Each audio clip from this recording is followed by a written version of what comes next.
I'm Alice Emmett, and I live for adventure. On the road less travelled is where I want to be.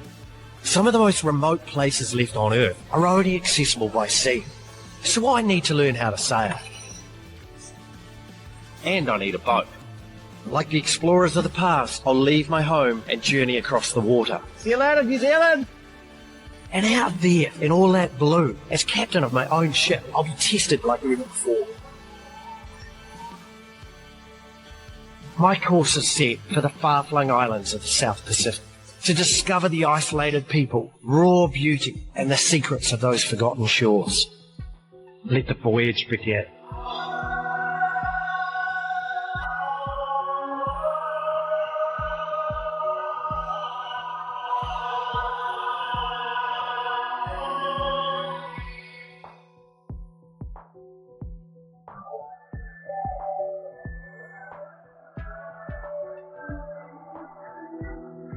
It's been 44 days since I set sail from New Zealand on my journey through the South Pacific, and Fiji is my next stop. I'm clearing customs on the largest island, Viti Levu, in the capital city of Suva. I finally arrived in Fiji, and I can't wait to go and explore. Fiji is an archipelago of 333 islands.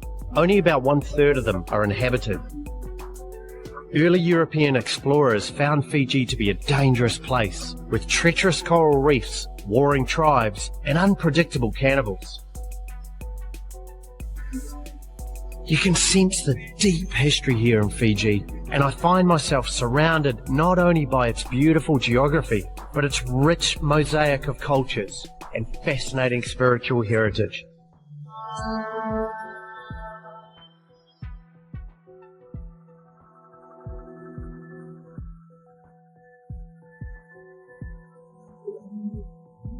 In ancient Fijian folklore, a god named Dakuaga took the form of a shark. Seafarers and fishermen would honour the god, often putting food into the water as an offering. Today, I've got a chance to go and meet some of these Fijian gods up close and personal. I'm going to get a chance to go and dive with sharks. Spending time with the sharks for me is not only about diving in these pristine waters, but it's also about exploring this ancient Fijian spiritual belief. I'm going to go out with some local divers who go out and actually feed the sharks, and they've been doing this for 18 years. These are big sharks, big predators of the ocean. Some of these sharks that you're diving with, especially the bull sharks, I mean, they're quite infamous, aren't they? Bull sharks can be found in tropical water, temperate water, and fresh water. Wherever you're swimming, you just have more opportunity to run into a bull shark. Their reputation as man-eaters and killers is really undeserved. Yeah. What I want you to take away from this dive once you leave us is a decent, healthy respect for these animals, but also a greater appreciation for them. Yeah. To see the things that your fears are based on are not true, that they're not mindless killing machines. They're not just looking for that weak moment where they can come in and get us. And so I want you to leave here a shark advocate. I've forgotten your name, I'm sorry.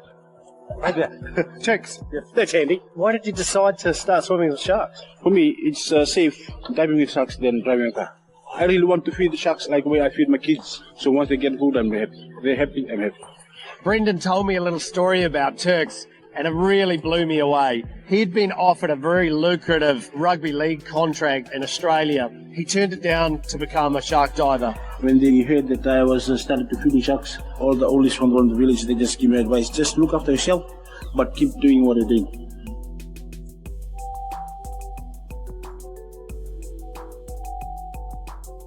We just stopped to get some of the fish to feed the sharks. This is just byproduct from a fish factory. These sharks are not there all the time. We're going to be chumming the water in order to get the sharks to come to us. Of course, that comes with its own controversy as well.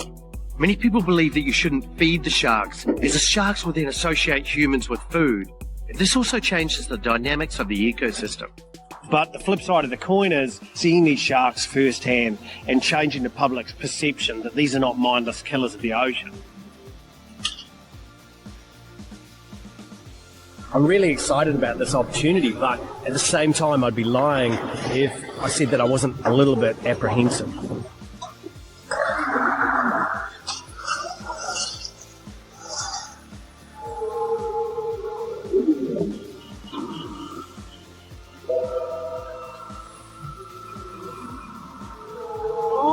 these fish. Whoa! All sorts of different species.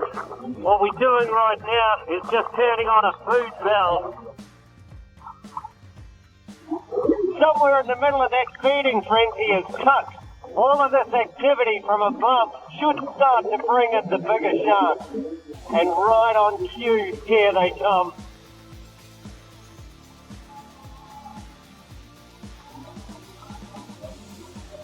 The light is almost blocked out by the fish above us.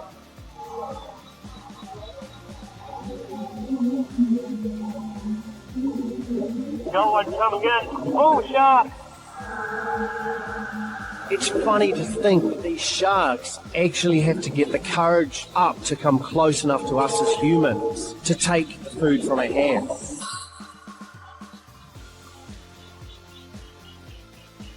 Whoa, look at the size of that guy.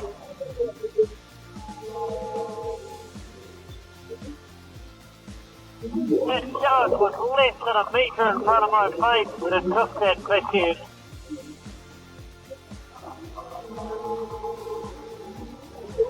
Oh, hello. Oh, that was close. Forgot where I was for a second. Forgot that I wasn't wearing a chainmail suit. Bull sharks have the strongest bite force, weight for weight, of any other shark in the world. Any one of these sharks could attack all of us divers down there, but they don't. The fishing industry needs a healthy apex predator number out there. I just want, long lining to be stopped for sharks and shark fin soup. There is greater economic value in these animals being alive than dead. You can't be down there, without your perspective being changed. Exactly.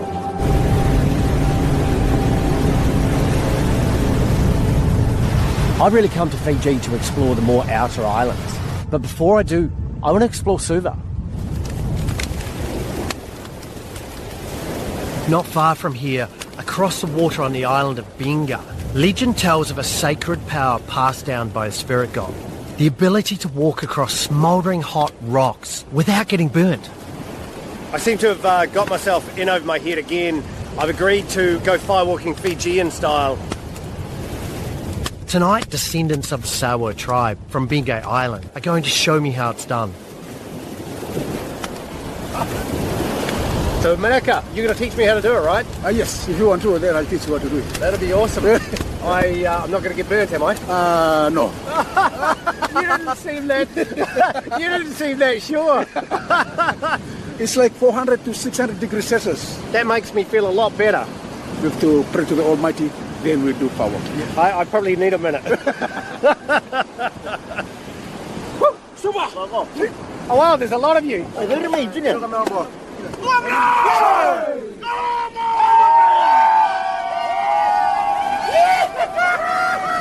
So we're just taking out the burning logs, just leaving a few hot embers now and these scalding hot rocks.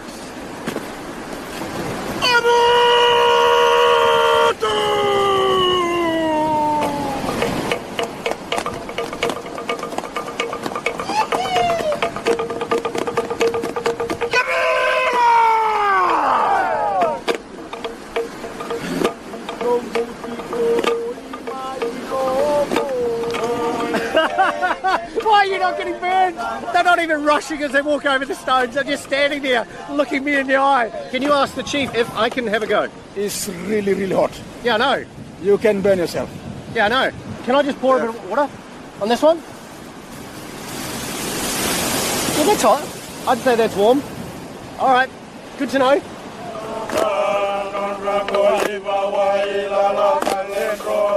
It's funny in life, sometimes you just have to take that first step across that barrier of fear, and once you're across, then you're away, It's warm!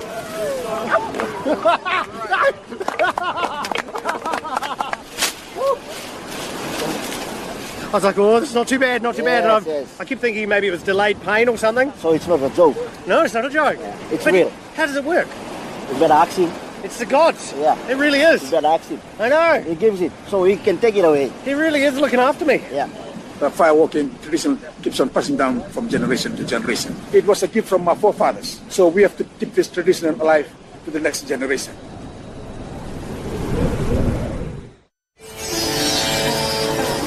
The Sawa are not the only ones who practice firewalking here in Fiji. A completely different ritual of firewalking came to Fiji from the south of India. The ceremony happens only once a year in late July or early August. It happens right here in Suva. This festival goes for about 10 days, and I'm just in time to see it for myself. In 1874, Fiji became a British colony and remained under British control for nearly a century before gaining independence. Around the turn of the 20th century, the British brought over around 60,000 indentured workers from India to work the sugarcane fields, as they did with many other colonies. 100 years after being brought over in great numbers, the Indo-Fijians make up approximately 40% of the country's population of roughly 900,000 people. The annual Hindu Firewalking Festival here in Suva is one way for the Indo-Fijian population to consolidate and celebrate their sense of place, not only as Hindus, but as members of the Fijian nation. Basically, the reason why we are walking on fire is for everyone to have peace of heart, peace of mind, and peace of soul. All of us have got sometimes bad habits, temper, we like to show off. At least once a year, I come to this temple, give up everything that I normally enjoy to burn away all the negative things away from your life. Once you leave here, you are totally changed. With the firewalk, do you ever worry that somebody's going to get badly burned? The discipline has to be there. You have to give up everything. As long you follow what you have asked for, there shouldn't be any issues. You've been coming here for the longest time of pretty much most anyone. What makes you keep coming back? My two brothers died premature, and we were given guidance. Come to this particular temple. My mother did, and she vowed her next son, daughter, she will give it as a sacrifice to this particular temple. And here I am today. So you started when you were just a small child? 6 years old. And every year you walk through the fire? Walk and then also lead these people. Are you walking this time? Time will tell.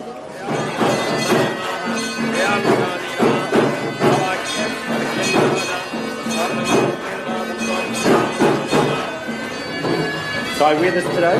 Yeah, you can have it for life. I feel like you're my mother, dressing me. Am I? Well, I'm old enough to be.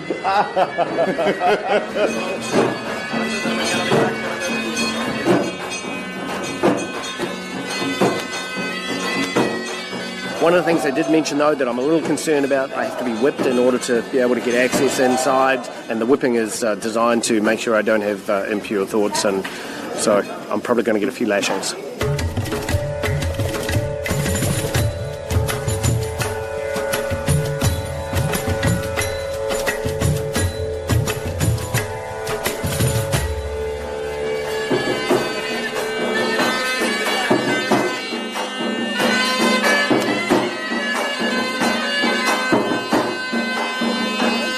He went pretty easy on me. He only gave me a very light whipping. He obviously doesn't know me very well, otherwise I probably should still be there getting whipped now.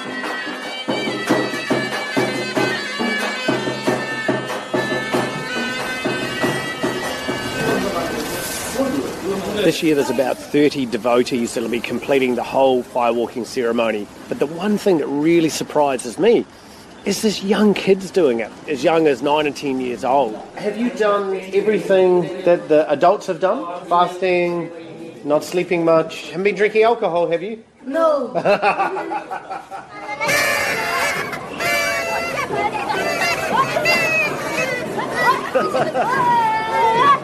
These guys are making a miracle come true right now, teaching me to dance.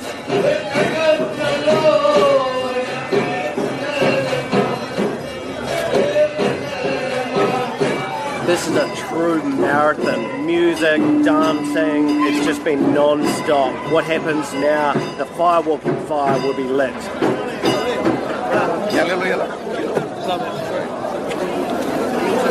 Right now, the flame is deep inside this pile of wood. Soon, the whole thing will be engulfed in flame. How long does it take before the flames start to come out? Everything happens when it's going to happen, mate. Okay.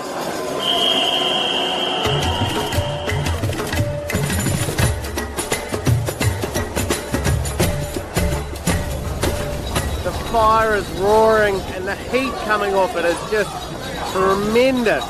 I'm about 4 metres back from the fire and it's all that I can stand. Well, it's not long to go now, just a couple of hours before the firewalk could take place. Behind me is what's left of the major bonfire that was lit last night. Very soon the devotees will cleanse themselves in the ocean, and if that's not enough, all of the sacrifices that they've made over the last 10 days, they will then pierce their bodies before walking back to the temple and then performing the firewalk. What is the significance of the piercing? All the torturing and suffering, let's suffer it here so that we are blessed with freedom in the next birth.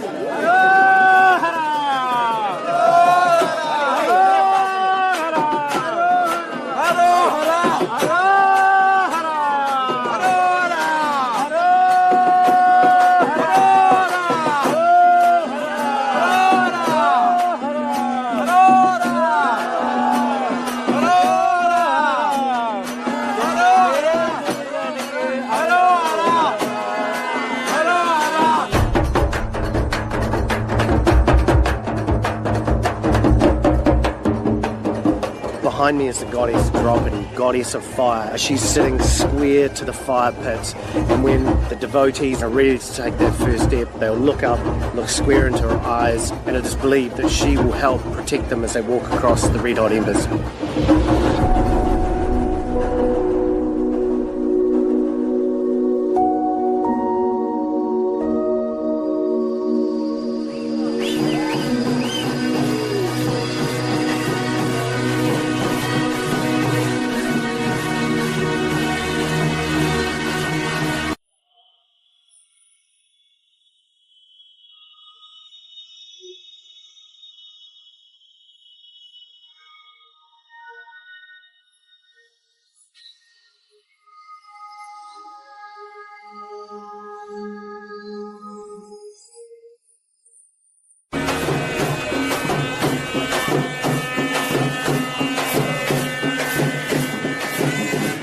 So tell me, what was it like? Very powerful? And your feet didn't get any burns? You've been awesome. This ceremony is such an important part of the Hindu community here in Fiji, and I was shocked to hear from Kieran that he fears it could be lost. I'm going to leave a legacy behind. It's very unfortunate that nobody has come forward to learn my responsibilities. I can't talk very better about this, it really annoys me. I'm here to give it to them, I'm here to share with them. But it really surprises me that people are not stepping up, because I see so many enthusiastic people. If you believe in faith, do not believe in faith for a one-night, two-night thing. It's not an overnight thing. Yeah. And I request everyone to come forward and keep the tradition of the religion which has been brought from India to the country alive.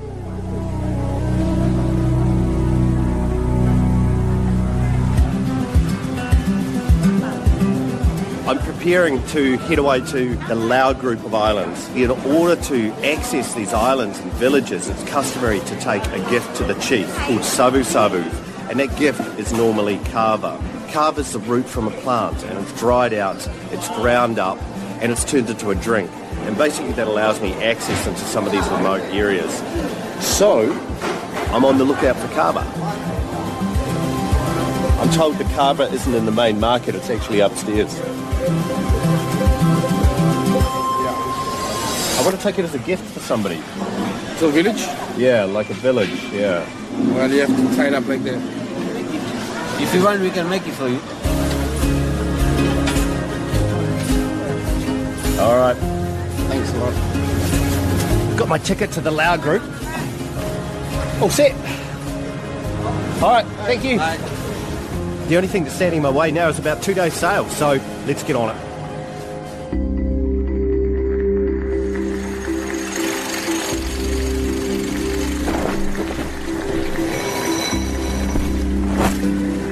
I'm back out in the blue. All the sails are up, and I'm looking forward to seeing what's next.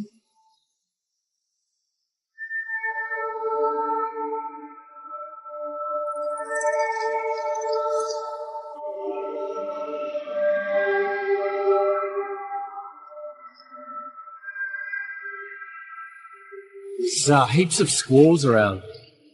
They're actually all the way around me. I like a little storm that passes over here. And sometimes they just bring rain, but other times they bring strong winds, and you never know.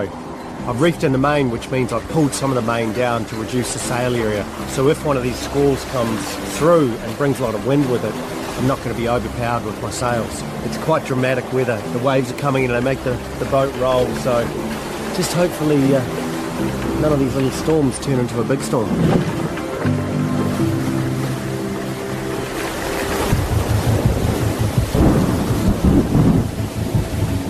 Storms are a great test of character. It reminds me of how exposed and vulnerable I am out here. Luckily, this one passed by morning. I remember when I lost sight of land for the very first time. It scared me. I felt vulnerable and alone and intimidated out here in the blue. But something's changed within me, and it's started to feel comfortable. I have everything I need on board Rory Moore. It's my home, it's my whole world. I feel like I'm in rhythm with the vessel. Now I can draw a course on a map and go wherever I want. The Lau Group is the most remote part of Fiji. It comprises of around 60 islands. But there's one destination in the Lau Group that's really drawing me in. It's the island of Fulanga, and you can only access it by water. And that's why I'm going.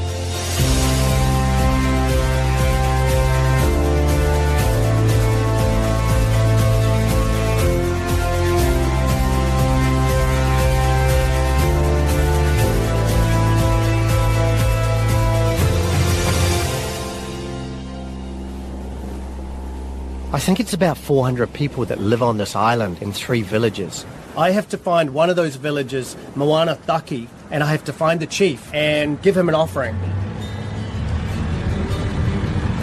I was told to look out for a landmark of a shed, and there's a little boat shed on the beach here, so I'm guessing this is the right place.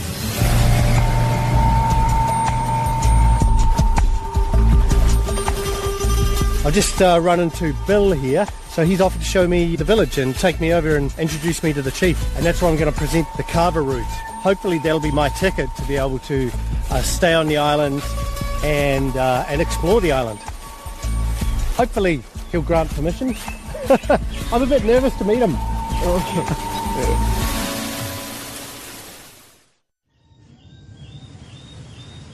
So Bill has to get his traditional dress on in order to meet the chief and present the savu savu. Should I wear one of those? Do you have a spare one? When in Rome. All good? Apparently the chief has been forewarned that I'm on my way. He's very old, he's almost 90 years old. So I hope he wasn't sleeping or resting.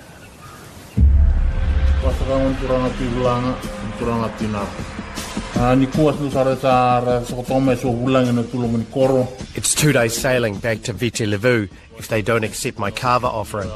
Worse than that, I won't be able to explore here. All I can do is hope for the best.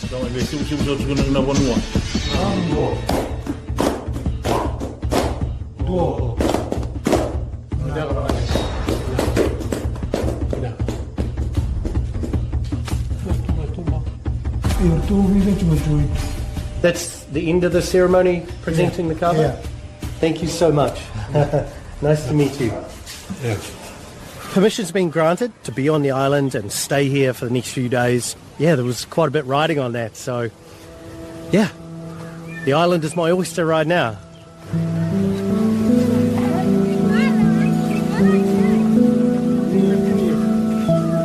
I met Ty, one of the village elders, and he's this really sweet old man. He's invited me back to his home and he's going to tell me some of the deep history of this island.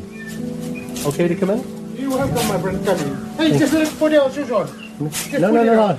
Please. No, take them off. This is our home. Put it on. No. I'm taking them off. It's polite.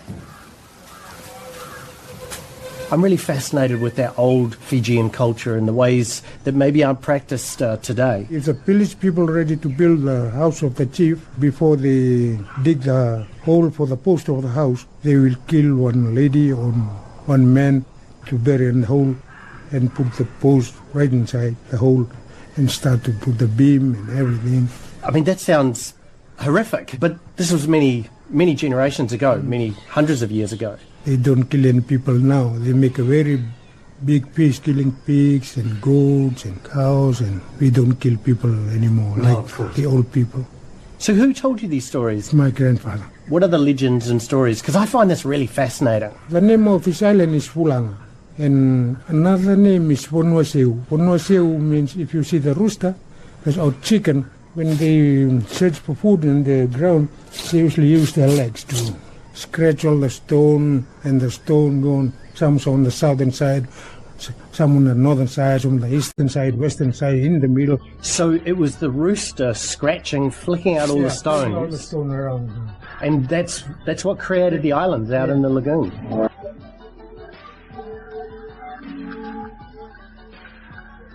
Fulanga's like this explorer's paradise, an endless playground. But that's why I'm undertaking this journey, to seek out these places. It's just gorgeous. You can climb up to the top of peaks and look at the amazing view around you.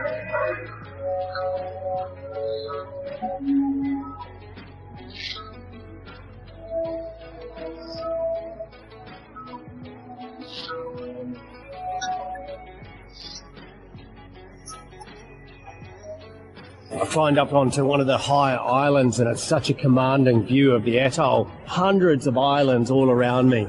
Everything from the mountains to the sea is mine to explore.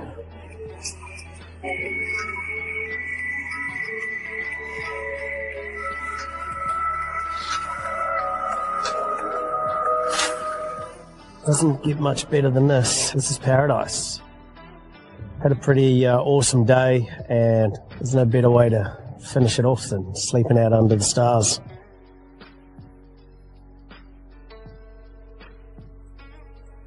I've come back to the village for the day. Moanataki is the main village of Fulanga. It's small, but in many ways perfect, and time here feels like a meaningless concept. As I walk through the village, I keep getting pulled into people's homes. They want to share their culture with me. It's amazing to see how industrious these people are. They go into the bush, they know the exact plant to go to, they pick the leaves, they dry the leaves, and then they spend days and sometimes even weeks plaiting these pieces of art. So Maka has been telling me that she's been making this mat, and it's for her newborn granddaughter. Yeah. And her daughter, who lives in Suva, is coming in 1 week's time. So you're almost finished. Yeah. You've just got the last little bit to put on. I look at this, it would take me a year to make something like this, but Mata has said that it's taken her only 1 week to make this mat. And now she's putting the edge on it. It's the final touch for her granddaughter, which is pink.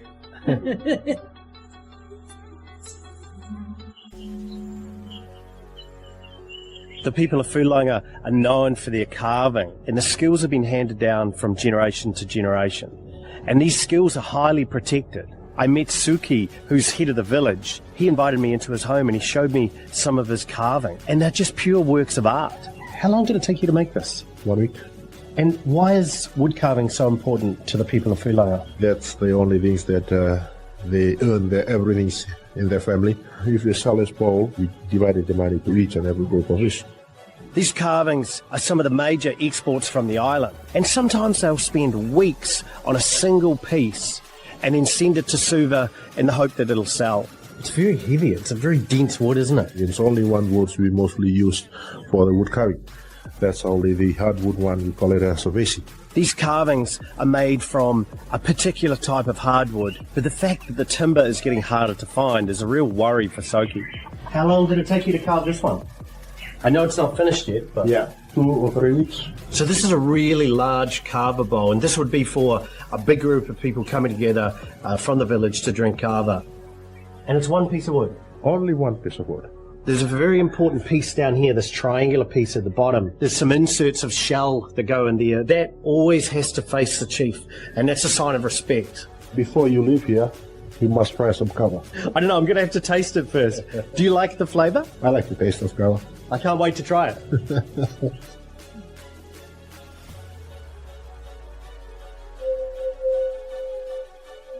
It's hard to believe in this idyllic paradise that this was a place of war, and there was a lot of battles over this land between the Tongans and the Fijians. Villages even relocated in order to protect themselves. The village here on the island moved up onto the top of the hill so they could see their enemies coming. Okay, this is the way to the... Ty has asked me to come up into the hills above the village. There's something he really wants to show me. He said that it'll help me understand the past here on Fulanga. So we're just making our way up the steep hill behind the village. There's no real trail, we're just walking through the bush. So this is it. Wow. This is it right here. So we climb inside there? Yeah.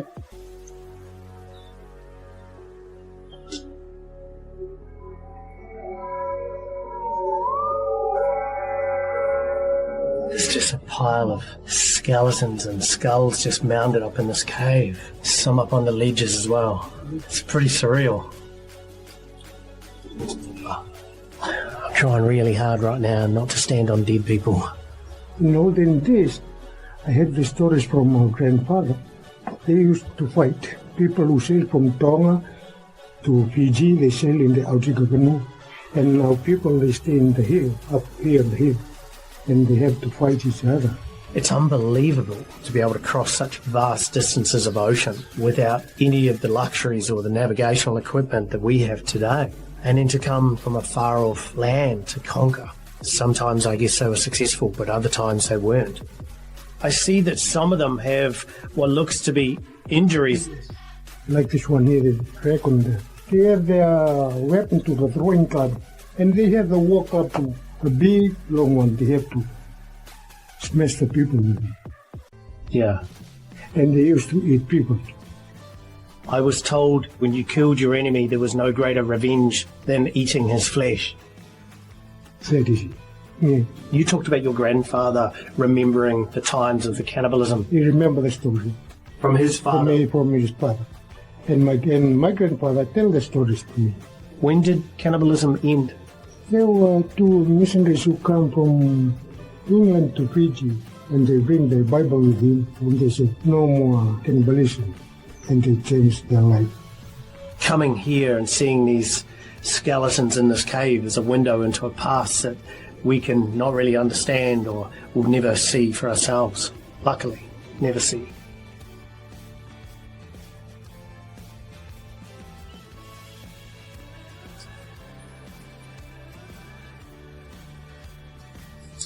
Ty's taking me up to the top of the hill where the village once was. And the reason why they lived on top of the island is so they could have a commanding view all around the island and see their enemies coming. And they're the same enemies that are down in that cave.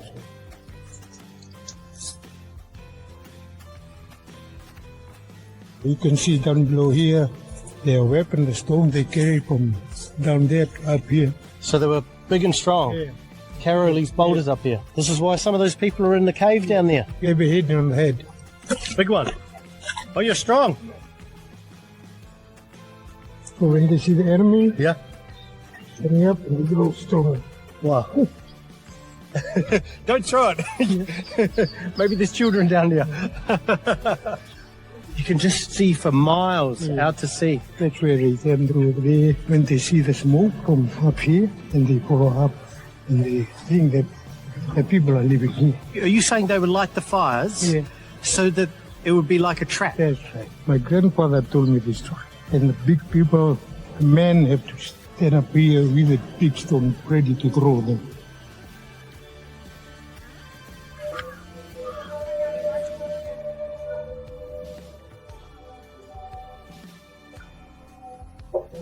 The drums have started, and that signifies that everyone is meant to come to church. And I think it starts at 10 o'clock, which is in a few minutes. I put this on? Yeah. Okay. Yeah. I have to wear one of these in church? It's like the traditional dress for us. Okay.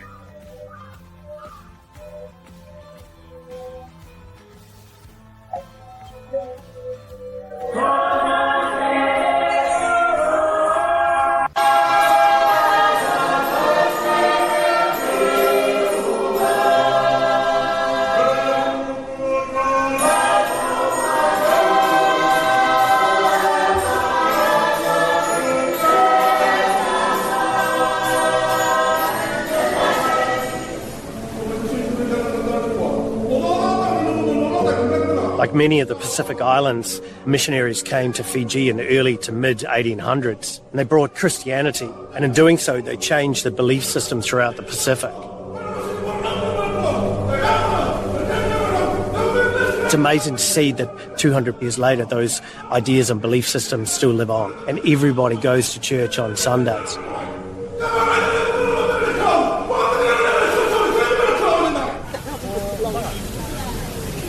So that's a regular Sunday church service? Very important part of the service is the sermon.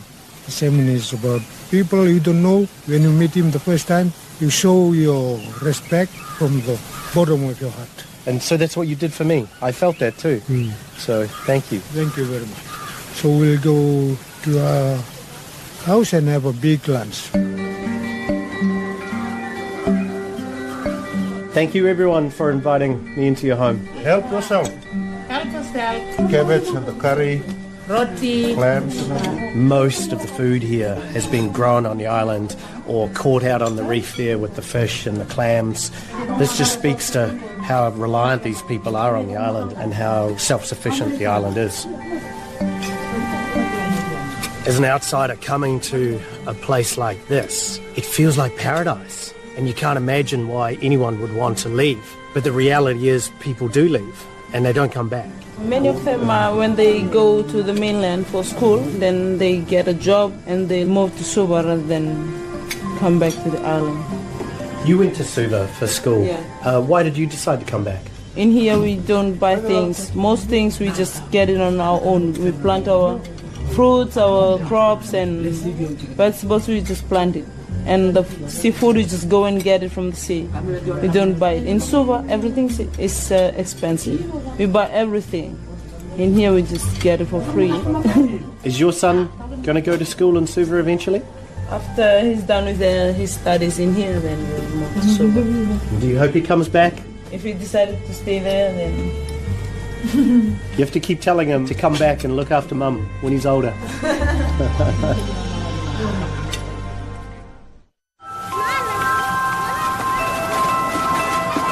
For me, coming to the island of Fulanga, this is paradise. I want to live here. I've never been into a place where the people are so warm-hearted and open and friendly. This is my last day. I leave tomorrow. I'm probably one of the very few visitors that will make it here to this island this year. And I've got to keep reminding myself that the key to it is having your own transportation. A whole new world has opened up to me to go and explore and to travel.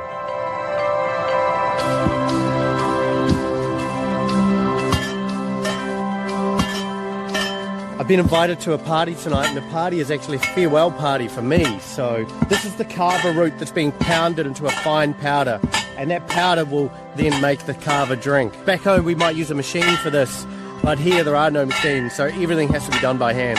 Can I have a turn? Yeah, thank you. Watch your feet. He was like, all right.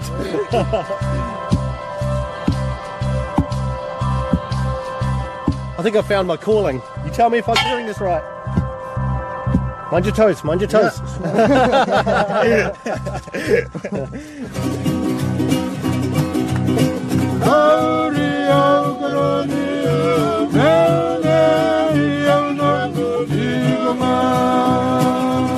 There's quite a process in making the kava. You take the kava root, it's crushed into a very fine powder. There's one big communal bowl, and then that kava is mixed with the water, and the water is essentially strained through the cloth. Some of the finer particles are washed out and then make the drink itself.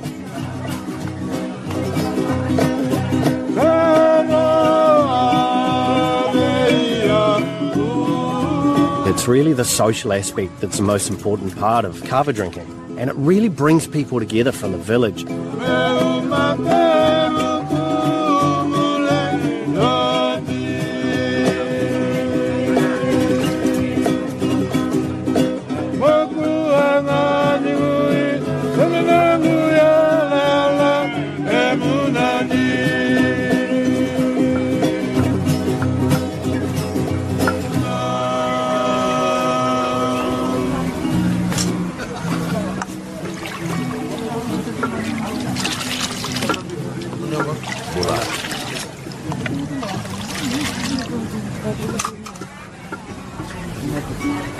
It's hard to describe. It's a very strong taste. maybe tastes a little bit like muddy water, but kind of with a bit of a zing to it. And you can just feel your lips and your tongue just start to tingle a little. I think that's part of why they drink it.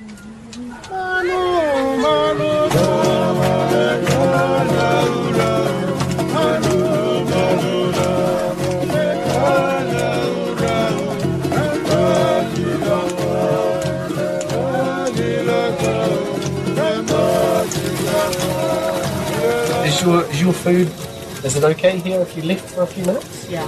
Yeah? Are you a good dancer? Do you like dancing? No, I don't know how to dance. Ah, because I was going to ask you to dance. Come on.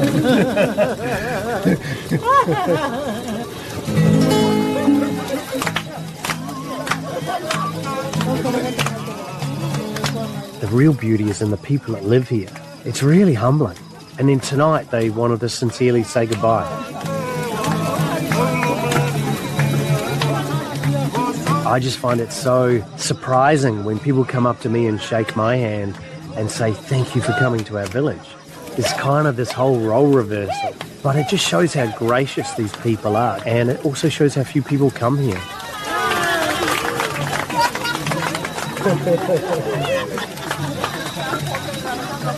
It's going to be hard to leave.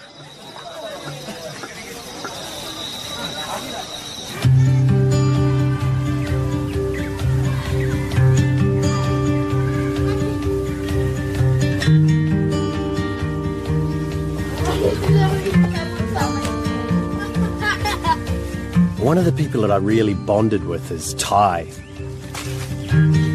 Ooh. Make sure it doesn't land on your head, Ty. I think about 2 liters inside. I think we can save it. When I said I'd like to keep in touch with him and I asked him for his email address and he said, I don't have email. And I thought, how stupid of me. I mean, you know, there isn't any cell coverage here. There isn't even a telephone. We take for granted in this global world just keeping in touch. And we can do it instantly. Here, that's not possible. Cheers, brother. Cheers, brother. Oh, my God. Nectar from the gods. Hey, Alex. Take care, man. Yeah, same to you. I will always remember you. Me too, I always remember you. We're friends. We're friends too. I love you right from the bottom of my heart. And one day I'll come back and visit. Yeah, I'll be waiting. Take care, man. Same to you.